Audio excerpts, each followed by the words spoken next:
Sim, eu demorei para fazer esse vídeo porque eu passei 48 horas apurando tudo o que estava acontecendo. Porque vocês sabem, né? Eu não tô afim de dar uma de Daniela Lima aqui.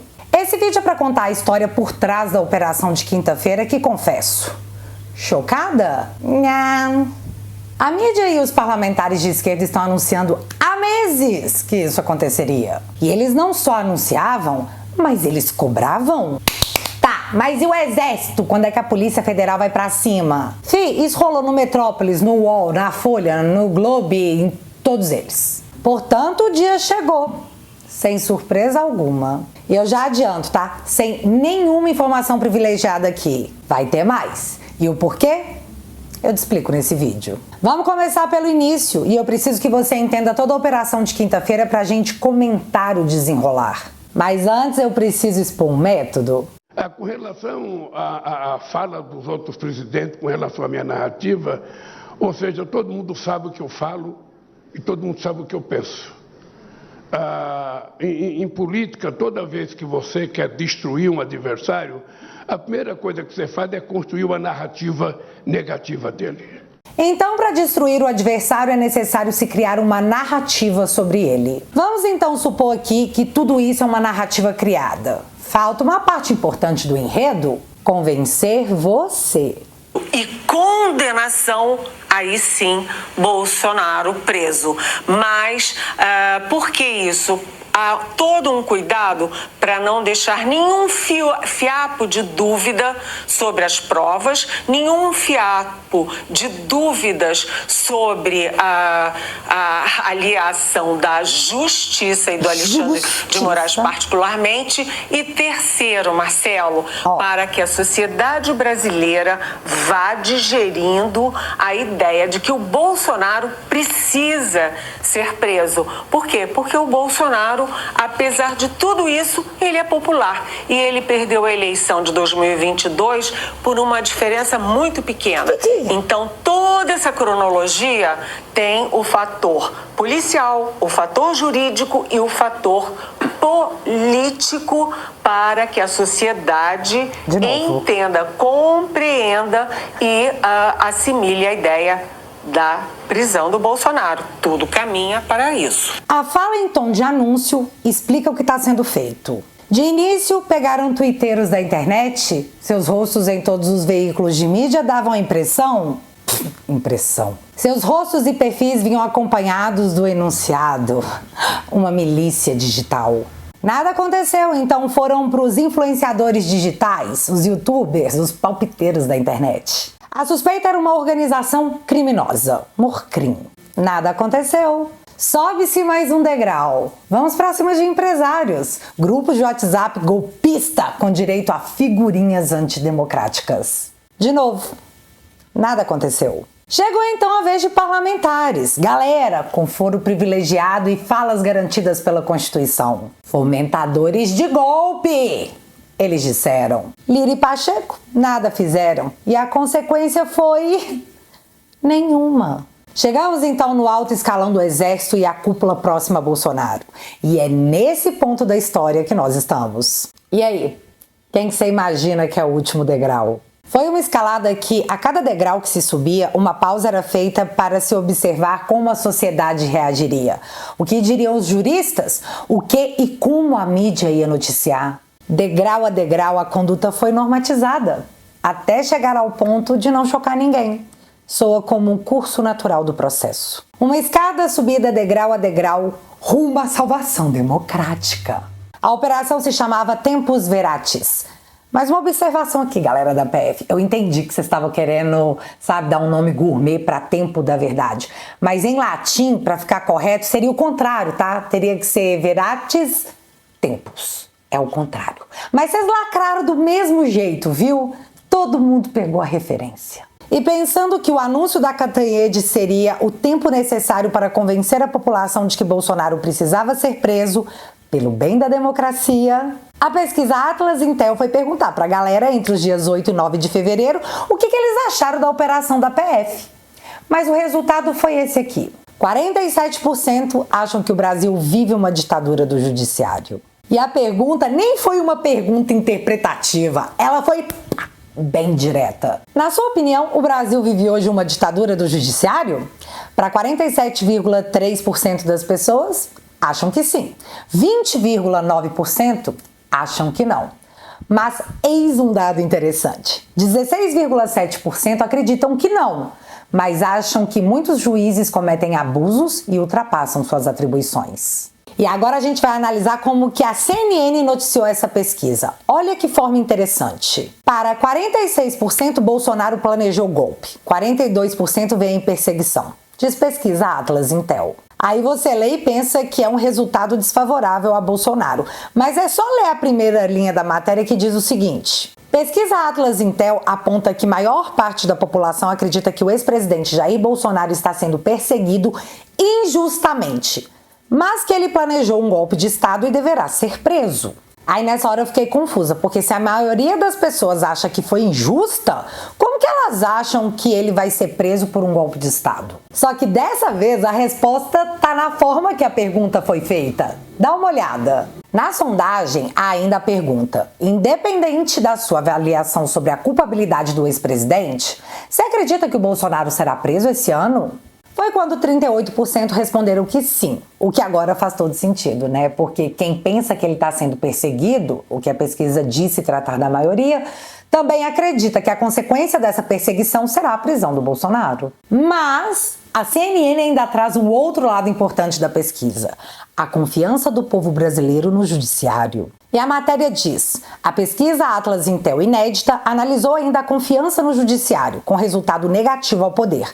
A maioria dos entrevistados, 50,9%, disse não confiar no trabalho dos ministros do Supremo Tribunal Federal, já que em janeiro esse índice era de 44%. Por outro lado, 42,3% disseram confiar, só que em janeiro esse índice era de 45%.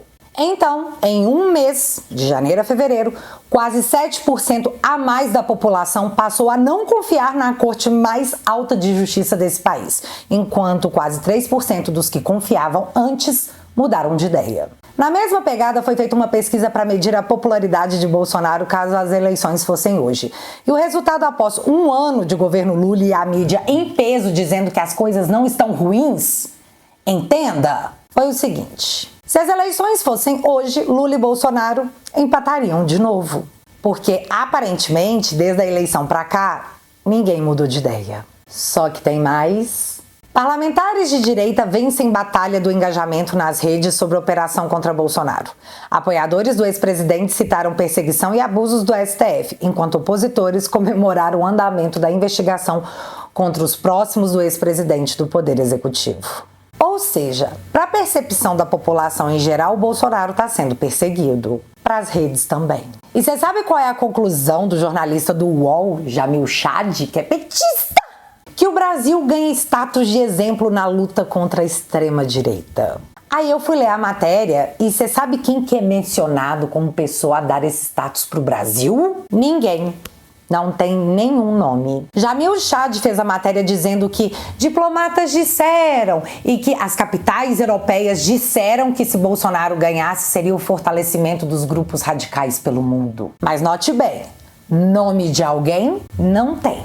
Estranho, né? Um negócio desse sem nenhuma referência a alguém ser postado com um ar de verdade absoluta. Jamil Chad é o entusiasta do lulismo. E tudo bem, problema dele. Mas eu acho importante refrisar isso para que as pessoas que estão lendo as matérias por ele escrita saibam que o fundamento é ideológico e militante. Então você deve levar a sério o quão você levaria a sério a opinião de uma matéria sem nomes divulgados, escrito por uma pessoa que curte o Lula e não gosta do Bolsonaro. E você sabe por que eu tô te contando tudo isso? Para voltar no áudio da Cantanhede para dizer com todas as letras, embasada por uma série de pesquisas: não tá dando certo, colega. Temos o quarto poder, que é a mídia, em peso, dizendo pra você o quanto o Bolsonaro é mau e o Lula bonzinho, um estadista. Temos uma série de ações policiais, políticas e jurídicas em cima de Bolsonaro, dizendo que ele é o líder de uma organização criminosa. Tivemos até pouco tempo a milícia digital na rede de influenciadores, em que um desses perfis chegou a causar a morte de uma garota, a Jéssica. Não se esqueçam da Jéssica. E mesmo assim, Cantanhede,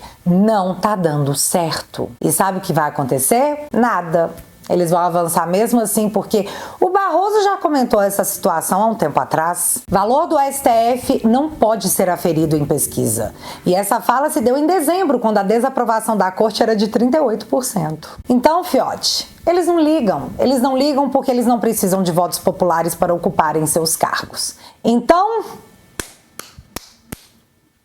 Mas peraí, eu preciso falar da operação em que as manchetes me juraram o seguinte... UOL, PF tem vídeo de Bolsonaro com o ministro discutindo dinâmica golpista. CNN, PF encontra documento com argumentos para estado de sítio na sala de Bolsonaro no PL. Poder 360, minuta pedia prisão de Moraes, Gilmar e Pacheco, diz PF. G1, em vídeo apreendido pela PF, Bolsonaro e auxiliares trocam falas golpistas. Ex-presidente ordenou disseminação de fake news. Ah, e tem a minha preferida, da CNN. Vou entrar em campo usando o meu exército, disse Bolsonaro em reunião da alta cúpula do governo. Eu li essa e eu pensei... No que brabão, hein? Eu fiquei imaginando o Bolsonaro andando e o exército atrás, segurando os guarda-chuva e tudo, tipo cena de filme. E agora a gente vai analisar uma a uma essas matérias. Sobre o vídeo do Bolsonaro com a dinâmica de golpe, veja o que ele diz no vídeo. Ninguém quer virar mesa, ninguém quer dar um golpe, ninguém quer botar tropa na rua, fechar isso, fechar aquilo. Mas estamos vendo o que está acontecendo. Vamos esperar o quê? Cara, como pode ser um vídeo de golpe se ele fala com todas as letras que não é disso que ele tá falando? Porque ele falou com todas as letras. Ninguém quer isso. Mas foi noticiado que era o que ele queria. Mesmo ele dizendo no vídeo que ninguém quer isso. Eu confesso pra vocês que quando falaram da existência de um vídeo do golpe, eu imaginei uma sala pequena, uma mesa redonda, cadeiras espalhadas, galera de cabeça baixa, sabe, meia luz... E não uma reunião ministerial com garçom, fotógrafo e tudo mais. E um fato interessante é que na quinta-feira todo mundo ficou querendo ver o tal vídeo do golpe e o Moraes falou que não tem vídeo de golpe pra vocês não. Então o vídeo foi colocado em sigilo. Só que na madrugada de sexta-feira a moça do Globo, dona Bela Megali, deu o furo. Ela teve acesso ao vídeo da reunião e o Globo começou a soltar esse negócio fracionado. E vale destacar que na hora de anunciar ela meteu lá um pá! Exclusivo. O que o dicionário nos conta que é algo privado e restrito. A Polícia Federal logo começou a ser acusada de vazamento e foi aí que ela respondeu. Eu, candidato? Não, mentira. A Polícia Federal respondeu que, na verdade, de tudo absoluta do universo, esse vídeo já estava na internet há muito tempo e todo mundo tinha acesso.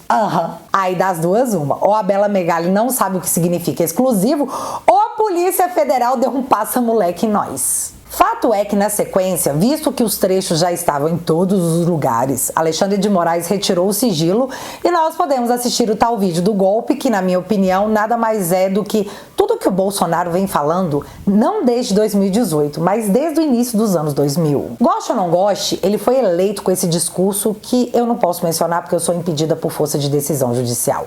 É sério. Aliás, o seu projeto foi aprovado em 2015 por ampla maioria nas duas casas do Congresso.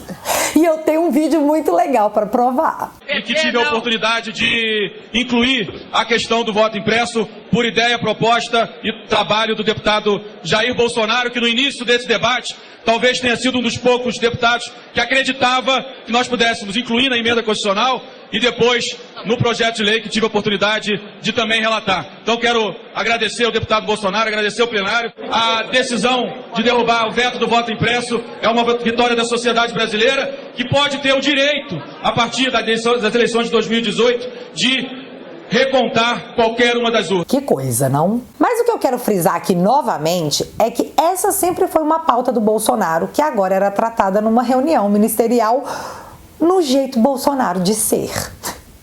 Foi o que eu entendi. E o mais legal é que depois que o teor inteiro da reunião foi divulgado, a mídia veio dizer que o vídeo é um indício forte, né? Mas nem é a principal prova de tudo, seu feio, bobo e chato.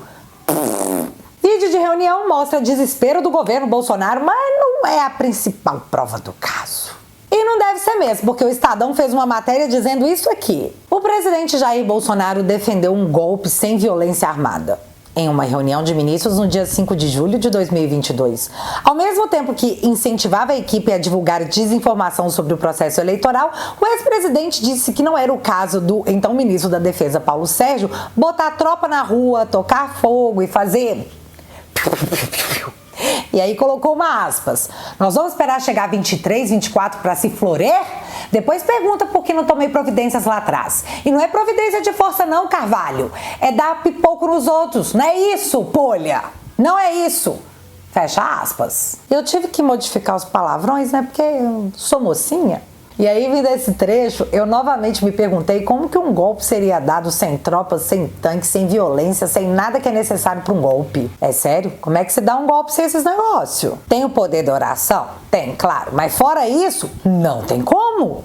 Tá, aí veio o negócio da minuta golpista, o decreto de estado de sítio que estava no PL na sala de Bolsonaro. Aí, todo mundo viu aquilo e ficou pensando, não é possível. E não era mesmo possível, já que a minuta encontrada era a mesma na casa do Anderson Torres, que o advogado encaminhou para o Bolsonaro para que ele tomasse conhecimento do que estava acontecendo em outubro de 2023. E sim, como vocês podem ver nessa foto que eu tirei do Diário do Centro do Mundo, ele realmente tinha problemas de vista e como o documento era longo, ele foi impresso para leitura. Também teve a versão de que a minuta do golpe pedia a prisão do Alexandre, do Pacheco e do Gilmar. Infelizmente, sobre isso não tem nenhuma imagem. É só uma alegação feita pela Polícia Federal embasada num print de conversa com o Cid, onde ele dizia, pelo que eu entendi, que o Bolsonaro tinha deixado o decreto mais enxuto. Então eu acredito que ali estava se tratando do decreto de estado de sítio, também mencionado pela imprensa. Mas vale ressaltar que um decreto de estado de sítio, para ter validade, precisa passar pelo Conselho da República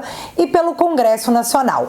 Aí, se aprovado, ele entra em vigor. Querer decretar estado de sítio é golpe? Não sei, mas se é golpe, a Dilma também tentou em 2016 ao consultar os generais para ver se rolava. Aliás, insuflar a população e os generais para um golpe de estado é crime? Porque, se é crime, o jornalista da Folha propôs um golpe militar para derrubar o Bolsonaro em artigo publicado em um jornal de circulação nacional, a Folha de São Paulo. Aliás, um outro colunista, o mesmo que fez a matéria Porque eu espero que o Bolsonaro morra, também fez uma matéria dizendo: e se desse um golpe em Bolsonaro? E só para eu entender aqui, isso aí tá de boa? Tá de boa, né? Pedir golpe via matéria de jornal tá liberado, só não pode reunião ministerial. Depois eu vou anotar isso para eu não esquecer. Mas tá, vamos fazer de conta que o Bolsonaro assinou o decreto, que o Conselho da República concordou e o Congresso Nacional apoiou. Ainda assim, seria golpe? Deve ser, porque eles chamam o impeachment da Dilma feito no Congresso de golpe, então deve ser tudo golpe, tudo golpista. E sobre as matérias que diziam que o Bolsonaro ia entrar em campo com seu exército, a frase seguinte a isso, depois de uma vírgula, era: meus ministros. Seu exército de ministros. Galera, só imagina se esse vídeo não tivesse sido divulgado, hein? A gente ia ter que confiar em tudo que foi publicado a respeito. E é tudo isso aí que eles têm contra o Bolsonaro. Contra o Braga Neto, tem ele chamando um general de cagão. Desculpa, eu tô rindo com respeito. E pelo que eu entendi da decisão, esse general seria Freire Gomes, que estava super sabendo de toda essa história de tentativa de golpe. E aí eu me pergunto, se o Freire Gomes sabia, foi consultado, não autorizou, ele não tinha que ter denunciado, porque não denunciar não é crime? Bom, acho que não, porque ele não tá na decisão do Xande. Sobre o Felipe Martins, tem que ele era da alta cúpula e ele tava como assessor do presidente em vários momentos no Alvorada. Chocada. E também tem que ele teria entregue a Bolsonaro a tal minuta do golpe, ou decreto de golpe, já nem sei, porque, de novo, não tem esse documento em lugar nenhum. E a sua prisão foi decretada, segundo a decisão, porque ele saiu do Brasil no avião presidencial com Bolsonaro e não voltou. Então ele poderia fugir e destruir provas. Foi o que eu entendi. Câmara. A decisão diz que monitorava o Alexandre e acho também que ele fazia coleta de dados. O que eles fariam com o Alexandre? Eu não sei, não diz, só diz que ele era monitorado. E nem era Alexandra, era professora. Sobre isso, a Veja fez uma matéria dando a interpretação deles do que teria rolado, de título: A costura de Alexandre de Moraes para levar Bolsonaro à prisão. Olha esse trecho. Abre aspas. Uma conspiração em andamento para evitar sua reeleição. O presidente mobilizou seus assessores e militares mais próximos, o coronel Mauro Cid, à frente, para de início botar a boca no trombone sobre o tal plano e, quem sabe, intimidar os sabotadores. Fecha aspas. Esse trecho da matéria porque super parece com o que aconteceu na tal reunião do golpe. Não parece? Ou foi só impressão minha? É a matéria, galera. Ela diz que, como eles acreditavam que estavam tentando sabotá-los, teriam elaborado planos para que, quando a prova irrefutável aparecesse, eles já tivessem um plano de ação do que fazer. E como a prova não veio, nada aconteceu. Essa matéria finaliza dizendo, e eu vou abrir aspas novamente porque eu achei bom, debate que será travado a partir de agora é se os fatos conhecidos caracterizam uma tentativa de golpe ou um planejamento de um golpe que não aconteceu. O ministro Alexandre não tem dúvidas. Bolsonaro será preso. Fecha aspas.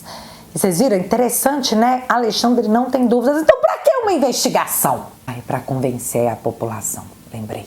Existem outros pontos da decisão, como, por exemplo, uma conversa do Cid com outro rapaz que foi preso, falando de valores para trazer pessoas do Rio para Brasília. E, aparentemente, essas pessoas seriam militares. Não sei como se deu essa história, porque o print só tem essa parte mesmo. Sobre o general Heleno, foi apreendida uma agenda de anotações. E a cena na minha cabeça é o Heleno sentado, tomando um chá, olhando para o horizonte, escrevendo em sua agenda. Hoje eu queria dar o golpe, sem tropas e sem tanque. Estamos trabalhando nisso para ver como fazer. E tem também uma parte do vídeo em que o Heleno cita a ABIN, dizendo que queria tentar ver o que o outro lado estava fazendo. O negócio é que nesse mesmo vídeo, de meio de 2022, o Bolsonaro diz que não recebe polha nenhuma da ABIN. Reclamei, cadê a p*** da inteligência ali? Que não consegue ir lá e filmar o cara recebendo dinheiro. Que p*** de inteligência que eu tenho? Aí eu fiquei perplexa, porque ele não tinha uma ABIN paralela? Almirante Garnier. Cara, a Marinha lançou um comunicado falando que não foi avisada da operação. Mas pelo que eu li na decisão, ele deve ter sido citado por alguém, provavelmente pelo Cid na sua delação, porque eu não vi nenhuma prova sobre a sua participação. Apenas a narração da PF de que Garnier estaria em alguma reunião. E é assim que chegamos em Valdemar da Costa Neto, que para mim é um ponto importante, já que ele é o presidente do partido com maior bancada na Câmara e Senado e o maior partido da oposição no Brasil. Casa do presidente Bolsonaro. A busca e apreensão em Valdemar se deu porque supostamente o PL bancou um estudo sobre a eficácia daquele negócio que eu não posso falar por força de decreto judicial. Então, o PL estava usando o Estado para avacalhar a coisa toda. Lembrando que o PSDB também fez algo muito parecido em 2014, mas naquela época podia de boas, hoje que os tempos são outros. Além disso, foi dito que rolavam reuniões antidemocráticas dentro da sede do PL. Bom, o mandato era só de busca e apreensão, com a determinação que, em ano eleitoral, Bolsonaro e o presidente de seu partido não se comunicassem. Mas o Valdemar acabou preso, primeiro por pote ilegal de guarda-chuva, e aí depois mudaram. Foi porque ele tinha uma pepita de ouro de R$12 mil, que, segundo a defesa de Valdemar, ele tinha há mais de 20 anos. Valdemar é rico. Tem 74 anos e trabalha com o endereço certo. Precisava mesmo manter ele preso por causa disso? Alexandre de Moraes achou que sim. Isso me lembrou o caso que chocou o Brasil do indigenista Dom. E os caras que tiraram a sua vida após presos pagaram 15 mil de fiança e foram soltos. Valdemar e a pepita de 12 mil não teve esse benefício. Teve que ficar preso sem fiança. Ei, gente, já tinha gravado, mas parece que o Alexandre de Moraes deve ter recebido no WhatsApp a comparação, sabe, entre o cara que matou o Dom ter sido solto, né, sob fiança, e o Valdemar não. E aí ele sentiu o coração dele tocado por Deus, que ele acabou soltando o Valdemar. Por hora. É isso. Notícia atualizada. E a situação desbaratou para o ponto de partidos de situação do governo, de apoio ao Lula, entrarem com um pedido para fechar o PL. Até a galera da canhotada, mais ferrenha, como a vovó Mafalda, postou que a operação atingiria diretamente as articulações políticas do PL para as eleições municipais desse ano. Valdemar havia contabilizado que o PL faria 5.000 prefeituras em 2024. Prefeitos e vereadores são a base das eleições majoritárias de 2026, onde elegemos não só o presidente, mas também senadores e deputados federais. Aí veio essa operação e atrapalhou o PL em ano eleitoral para que a democracia seja restabelecida. O caso das joias volta novamente a ser comentado nos jornais, mas uma nota mínima também circula em poucos veículos de imprensa. A Advocacia Geral da União recorre da decisão do TCU sobre fiscalização de presentes do Lula. A AGU aqui está dizendo que não concorda com a fiscalização de presentes do presidente, que é o Lula. É melhor olhar só os do Bolsonaro, que lá tem crime, só lá. E aí, democrático pra caramba, né? O Janones, que tá no meio de uma investigação por rachadinha, chamava o Bolsonaro de tudo que você imaginar. Ladrão e bandido é o mais tranquilo dos xingamentos. Mas a PF pediu uma abertura de inquérito foi contra o Nicolas, por ter chamado o Lula, que já foi condenado por corrupção e teve a sua pena anulada por um erro de CEP, de ladrão. E segundo a matéria do UOL, o STF abriu esse inquérito. Aí a gente volta lá no início desse vídeo, onde a pesquisa diz que a maioria da população enxerga em tudo isso uma perseguição. Eu acredito que tem um engano aí. É tipo a alta dos preços dos alimentos, sabe? Não é real, é só uma sensação. Afinal, estamos no Brasil, uma democracia pujante.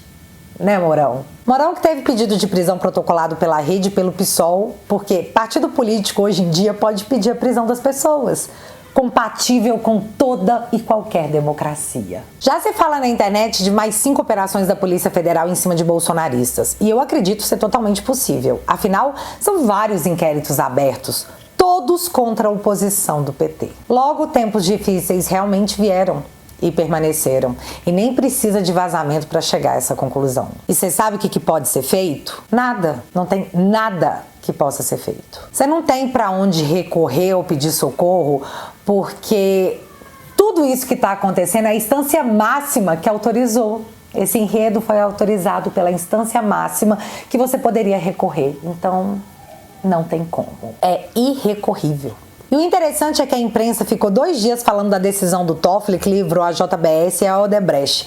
Mas agora, depois disso tudo, ninguém fala mais nada. O assunto sumiu, parece que nem aconteceu. Em outros tempos, as apreensões da Polícia Federal em operações eram malas de dinheiro. Hoje são celulares super antidemocráticos. Obviamente, um mal muito maior ao povo brasileiro. E após todo esse acontecido, a Daniela Lima postou o seguinte nesse sábado: que eles queriam um golpe, todo mundo sabia.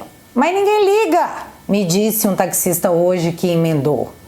Se tiver crime de verdade, que paguem. O que ele entende com crime de verdade? Morte da democracia não vale, nem alcança? O buraco, amigos, é fundo. Eu também acho, viu, Daniela? Nós saímos de crimes bilionários contra o povo brasileiro para um general chamando o outro de cagão e virando um escândalo maior do que, mais uma vez, o Brasil perdendo dinheiro surrupiado pelos realmente poderosos. Mas a gente espera que os pobres recompensem essa decisão da JBS e da Odebrecht nos impostos em suas comprinhas da Shein. Todo mundo tem que contribuir, né? Tá tudo certo. Com prisão, intimidação, cassação e o medo imposto em toda a oposição, pode ser que o PSDB, juntamente com o MBL, volte a ser a oposição verdadeira e permitida. E assim a democracia e a harmonia entre os poderes seja restabelecida. Pode ser que alguém ache que isso aí é um bom plano, mas para acontecer, o bolsonarismo tem que acabar. E será por um bem maior? Eles dirão, ou se dirão. E se tudo isso te deixa louco, considere entrar para a família e participar da nossa terapia semanal no Te Atualizei News. Um conteúdo exclusivo para quem dá esse suporte em tempos tão democráticos. Vou deixar o link fixado aqui no primeiro comentário. E desde já o meu muito obrigada. Mas agora eu quero saber de vocês o que dá pra fazer. É sério, eu realmente quero saber. Então me conta aqui nos comentários. E se você ainda não é inscrito aqui no meu canal, meu amigo, se inscreve e deixa seu like, porque você já sabe, acontecendo alguma coisa de relevante ou irrelevante, a gente volta. Beijos, galera. Fui!